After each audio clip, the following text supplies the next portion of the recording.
নমস্কার, আমি ভাস্বতী। আপনি দেখছেন আপডেট বাংলা ইউটিউব চ্যানেল। রইল আজকের সব থেকে বড় 10টি প্রধান খবর, দেখে নিন এক নজরে আজকের হেডলাইন্সগুলি। সিট কমেছে, তাই জিএসটি কমেছে, কটাক্ষ অভিষেকের। শাহের হাত ধরেই পুজোর উদ্বোধনী, দেবীপক্ষে বাংলায় আসছেন স্বরাষ্ট্রমন্ত্রী। প্রাথমিকে 42,000 শিক্ষকের বাতিলের আশঙ্কা, হাইকোর্টে বিস্ফোরক তথ্য, অ্যাকশনে বিকাশ। ডানকুনিতে তৃণমূলের রদবদল হতেই যুব সভাপতিকে দুষ্কৃতী আখ্যা কাউন্সিলরের, ভৎসনা কল্যাণের।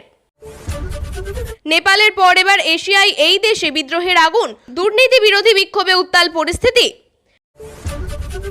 ফের পরপর বোমাবর্ষণ পাকিস্তানের, পাক বিমান বাহিনীর হামলায় নিহত অন্তত 30। মিঠুনকে নয়া চ্যালেঞ্জ, শুভেচ্ছায় সৌরভ। নয়া জিএসটি কাঠামোতে রাজস্বের ক্ষতি, এসবিআই এর তথ্য ফাঁপড়ে মমতা সরকার। রাজ্যের এই মন্ত্রীর পরাজয় নিশ্চিত, 50,000 ভোটে হারবেন, গ্যারান্টি দিলেন সুকান্ত। বসিরহাটে কিশোরীকে ধর্ষণের অভিযোগ, গ্রেপ্তার প্রতিবেশী যুবক। প্রিয় দর্শক, আপনাদের একটা লাইক আর একটা কমেন্ট আমাদের জন্য অনেকটা অনুপ্রেরণা দেয়। আর প্রতিদিনের নির্ভরযোগ্য বাছাই করা খবর পেতে আমাদের আপডেট বাংলা চ্যানেলটিকে সাবস্ক্রাইব করুন। প্রধান খবরগুলি জানতে ভিডিওটি শেষ পর্যন্ত দেখুন, কারণ প্রতিটা মুহূর্তে রয়েছে গুরুত্বপূর্ণ খবর। কাল থেকে দেশ জুড়ে কার্যকর হয়েছে জিএসটির নতুন কাঠামো। প্রধানমন্ত্রী নরেন্দ্র মোদী বলেছেন, জিনিসপত্রের দাম কমবে, গরিব এবং মধ্যবিত্তের সঞ্চয় বাড়বে। এই নিয়ে এবার কটাক্ষ করলেন তৃণমূলের সর্বভারতীয় সাধারণ সম্পাদক অভিষেক বন্দ্যোপাধ্যায়। তার বক্তব্য, 24 লোকসভা নির্বাচনে বিজেপির আসন কমেছে, তাই জিএসটি কমিয়েছে কেন্দ্র। তার দাবি, আরও কমবে জিএসটি। আজ থেকে জিএসটির মাত্র 2টি ধাপ থাকছে। গতকাল জাতির উদ্দেশ্যে ভাষণে প্রধানমন্ত্রী বলেন, 99% জিনিসপত্রের দাম কমবে। এই নিয়ে এদিন কটাক্ষ করেন অভিষেক। জিএসটি কমানোর পর বিজেপির আসন কমাই কারণ বলে মন্তব্য করেন তিনি। তৃণমূলের সেকেন্ড ইন কমান্ড বলেন, মানুষ এদের বেগ দিয়েছে, তাই জিএসটি কমেছে। আমি বলছি জিএসটি আরও কমবে। এই জিএসটি তো 4 বছর 2 বছর আগেও কমতে পারত, কমেনি। বিজেপির কোনো দায়িত্ববোধ নেই বলে মন্তব্য করেন অভিষেক। বলেন, বিজেপির কোনো দায়িত্ববোধ নেই। যদি দায়িত্ববোধ না থাকে আর কি হবে? পেহেলগাঁওয়ের সময় বলেছিল, রক্ত আর জল একসঙ্গে বইতে পারে না। তাহলে এখন কি করে পাকিস্তানের সঙ্গে ক্রিকেট ম্যাচ খেললো? বিজেপির ক্ষমতা ভোগ করেছে দায়িত্ববোধ ছাড়া। জবাবদিহি না থাকলে মানুষ কি করে কাজ করবে? বিজেপিকে আক্রমণ করে অভিষেক বন্দ্যোপাধ্যায় বলেন, গত 10 বছরে বাংলা থেকে কত টাকা নিয়ে গিয়েছেন আর কত টাকা দিয়েছেন তা নিয়ে শ্বেতপত্র প্রকাশ করুক। 100 দিনের কাজের টাকার প্রসঙ্গ তুলে তিনি বলেন, হাইকোর্ট টাকা দিতে বলেছে, তারপরে গিয়েছে সুপ্রিম কোর্টে। প্রাথমিকে শিক্ষক নিয়োগ দুর্নীতি মামলায় অভিযুক্ত রাজ্যের কারামন্ত্রী চন্দ্রনাথ সিনহাকে হেফাজতে চেয়ে বিশেষ ইডি আদালতে আবেদন জানিয়েছে ইডি। মঙ্গলবার রায় দেবে আদালত।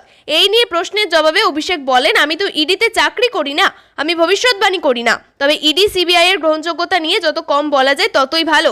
জিএসটি নতুন কাঠামো নিয়ে এদিন মুখ্যমন্ত্রী মমতা বন্দ্যোপাধ্যায় বলেন, জিএসটির যে সুফল তাতে আমাদের রাজ্যের ক্ষতি হবে 20,000 কোটি টাকা। তাতে কোনো অসুবিধা নেই, আমি যেভাবে হোক ম্যানেজ করব। তবে জিএসটি নতুন কাঠামোর জন্য কেন্দ্রের কোনো কৃতিত্ব নেই। শাহের হাত ধরে উদ্বোধন হবে সজলের পুজোর। দেবীপক্ষের মাঝেই রাজ্যে আসছেন কেন্দ্রীয় স্বরাষ্ট্রমন্ত্রী অমিত শাহ। যাবেন 2 জায়গায় পুজো উদ্বোধনে। সূত্রের খবর, চতুর্থী অর্থাৎ চলতি সপ্তাহে শুক্রবার রাজ্যে আসতে চলেছেন কেন্দ্রীয় স্বরাষ্ট্রমন্ত্রী। সেদিন দুপুরের মধ্যে কলকাতায় ঢুকে পড়বেন তিনি, কারণ এই পুজোর প্রধান উদ্যোক্তা তিনি। প্রতি বছর পুজোর থিমের দিক থেকে চমক দিয়েছেন সজল। কখনো বানিয়েছেন রাম মন্দির, কখনো আবার বানিয়েছেন লালকেল্লা। তবে এবার পুজোর থিমে আরও এক ধাপ এগিয়ে 90তম বর্ষে পা দিয়েছে সন্তোষ মিত্র স্কোয়ারের থিম অপারেশন সিঁদুর, যা এবার উদ্বোধন হতে চলেছে স্বরাষ্ট্রমন্ত্রী অমিত শাহের হাত ধরে। বিজেপি সূত্রে খবর, সজলের পুজো উদ্বোধনের পাশাপাশি ওই দিন ইজেসিসির পাশাপাশি দুর্গাপুজো উদ্বোধন করতে চলেছেন শাহ। পশ্চিমবঙ্গ সাংস্কৃতিক মঞ্চ নামে একটি সংগঠন দ্বারা সেখানে পুজোর আয়োজন করা হয়েছে। সরাসরি বিজেপির দুর্গাপুজো না হলেও সেই পুজোর আয়োজনের সমস্ত রকম দায়িত্বে থেকেছেন বিজেপি নেতারাও।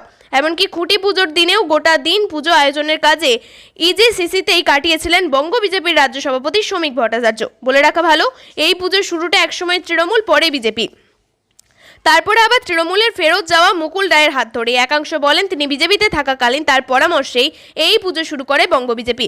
তখন দলের রাজ্য সভাপতি ছিলেন দিলীপ ঘোষ।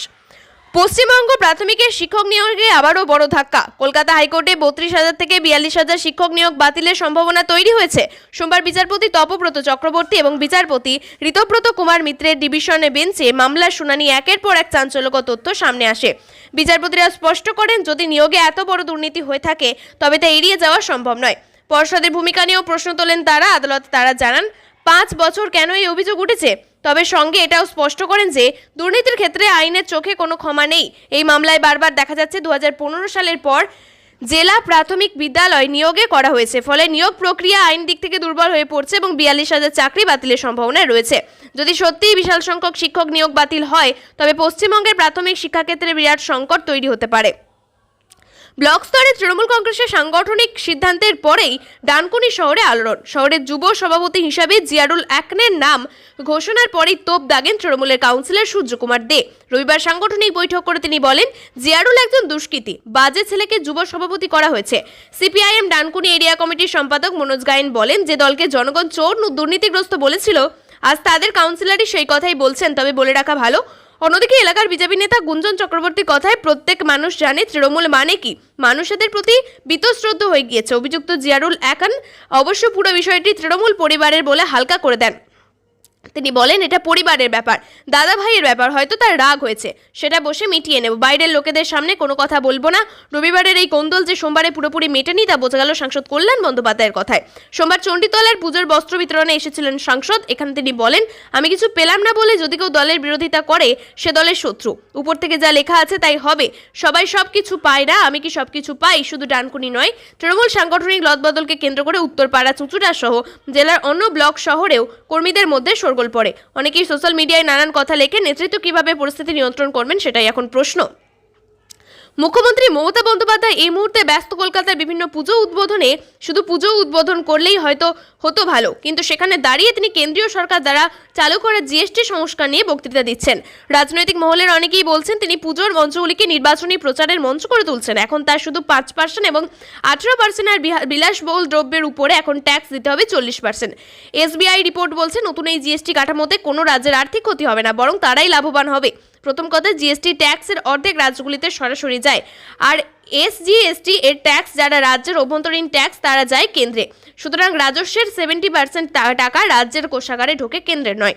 এবার এসবিআই এর হিসেব অনুযায়ী বলা হচ্ছে এটা ঠিক করে রদবদলের প্রথমে 3 থেকে 4% রাজস্ব কমে যায় এবং মূল্য 5,000 কোটি টাকার বেশি নয়। কিন্তু জিএসটি কমলে বাড়বে জিনিসপত্র কেনাবেচা এবং বাড়বে কর সংগ্রহ। যেহেতু দীর্ঘমেয়াদী ব্যবস্থাতে রাজ্যগুলি লাভবান হবে, যা হয়েছিল 2018-19 সালে। রাজ্যগুলি প্রায় 1 লক্ষ কোটি টাকার রাজস্ব সংগ্রহ করেছিল। একই সঙ্গে 2025-26 অর্থবর্ষে এর কর কাঠামো বিচার করে দেখা গেছে রাজ্যগুলির ভাড়ারে অতিরিক্ত যায় 14.10 লক্ষ কোটি টাকা। এসবিআই এর সবথেকে চাঞ্চল্যকর হিসাব দেখা গিয়েছে এই অর্থবর্ষের শেষে রেট কাট সত্ত্বেও সবথেকে বেশি রাজস্ব উপার্জন করা নম্বরে বাংলার ভাড়ারে থাকবে 30,000 কোটি টাকা। এই তালিকায় প্রথমে থাকবে উত্তরপ্রদেশ, যার হাই 74,287 কোটি, দ্বিতীয় বিহার 41,651 কোটি এবং তালিকায় 3 নম্বরে থাকা মধ্যপ্রদেশের আয় কমবে 32,500 কোটি। এই তথ্যের ভিত্তিতে রাজনৈতিক মহলে আক্রমণ শানিয়ে মন্তব্য করেছেন মুখ্যমন্ত্রী মমতা বন্দ্যোপাধ্যায়। পুজোর মঞ্চ ব্যবহার করে যে ভাষণ দিচ্ছেন তা আদেও কোনো ভিত্তি নেই। তার সঙ্গে রাজ্যের বিরোধীরা বলছে যে জমি বাড়ি সার্কেল রেট বাড়িয়ে দিয়ে মধ্যবিত্তের রাতের ঘুম কেড়ে নেওয়া শুধুমাত্র রাজ্য সরকারের মিথ্যাচার ছাড়া আর কিছুই নয়। সামনেই 2026-এর বিধানসভা নির্বাচন। তার আগে এই রাজ্যের বেশ কিছু জেলায় বেশ কিছু তৃণমূলের নেতা মন্ত্রীরা প্রতিনিয়ত হুমকি হুঁশিয়ারি দিচ্ছেন, বলার চেষ্টা করছেন যেভাবেই হোক তাদের জিততে হবে। মালদহের আব্দুর রহিম বক্সি থেকে শুরু করে কোচবিহারের উদয়ন গুহ ইতিমধ্যেই 2026 নির্বাচনের দামামা বেজে গিয়েছে। নির্বাচন ঘোষণা না হলেও প্রত্যেকটি রাজনৈতিক দলের তৎপরতা বুঝিয়ে দিচ্ছে সামনেই ভোট আসছে। তৃণমূল থেকে শুরু করে বিজেপি একে অপরের বিরুদ্ধে বিভিন্ন ইস্যু নিয়ে রাস্তায় নামতে শুরু করেছে। বিজেপির দাবি এবারের নির্বাচনে তৃণমূলের জয় নিশ্চিত। অন্যদিকে তৃণমূলের দাবি তারা আরও বেশি আসন নিয়ে এবার ক্ষমতায় আসবে। তার মধ্যেই রাজ্যের উত্তরবঙ্গ উন্নয়ন মন্ত্রীকে নিজের আসনেই হারিয়ে দেওয়ার গ্যারান্টি দিলেন সুকান্ত মজুমদার। এদিন সাংবাদিকদের প্রশ্নের উত্তরে সুকান্ত মজুমদার বলেন, কোচবিহার যদি নিরপেক্ষভাবে ভোট হয় উনি দিনহাটা থেকে জিতেছেন, দিনহাটা থেকে কমপক্ষে 50,000 ভোটে উদয়ন গুহ হারবেন। অন্যদিকে কেন্দ্রীয় মন্ত্রীর বক্তব্যের পরে উদয়নবাবুর পক্ষ থেকে কোনো প্রতিক্রিয়া আসেনি, সেদিকে নজর থাকবে সকলের। নাবালিকাকে ধর্ষণের অভিযোগে গ্রেপ্তার প্রতিবেশী যুবক। চাঞ্চল্যকর ঘটনাটি ঘটেছে উত্তর 24 পরগনার বসিরহাটের হারোয়া থানা এলাকায়। ওই যুবককে গ্রেপ্তার করেছে পুলিশ। ঘটনায় তীব্র চাঞ্চল্য ছড়িয়েছে এলাকায়। বসিরহাটের হারোয়া থানা এলাকায় বাড়ি ওই বছর 16 কিশোরীর। বছর 20 অভিযুক্ত ওই তরুণ ওই এলাকার বাসিন্দা। জানা গিয়েছে রবিবার রাতে ওই কিশোরী পড়তে যাচ্ছিল, সেই সময় ওই যুবক তার পথ আটকায়। রাস্তা ফাঁকা থাকার সুযোগে ওই কিশোরী জোর করে তুলে নিয়ে যাওয়া হয় বলে অভিযোগ। লোকচক্ষুর আড়ালে কিশোরী ধর্ষণ করা হয়। রাতে নির্যাতিতার বাড়িতে ফিরে আসে। পরিবারের সদস্যদের সব কথা জানায়। কাল বিলম্ব না করে পরিবার হারোয়া থানায় লিখিত অভিযোগ দায়ের করেন। ঘটনার পর থেকেই পলাতক ছিল ওই যুবক। রাতে বিভিন্ন জায়গায় তল্লাশি চালায় পুলিশ এবং সোমবার সকালে অভিযুক্তকে গ্রেপ্তার করা হয়। পক্সো ধারায় ধৃতের বিরুদ্ধে মামলা রুজু করেছে পুলিশ। ধৃতকে এদিন বসিরহাট আদালতে তোলা হয়। ধৃতকে পুলিশি হেফাজতে নিয়ে এসে জিজ্ঞাসাবাদ করা হবে বলে খবর। অন্যদিকে ওই নাবালিকারও শারীরিক পরীক্ষা হবে বলে খবর রয়েছে। প্রিয় দর্শক, নিয়মিত সঠিক খবরগুলি সঠিক টাইমে পেতে সাবস্ক্রাইব করুন আপডেট বাংলা চ্যানেলটিকে। ধন্যবাদ।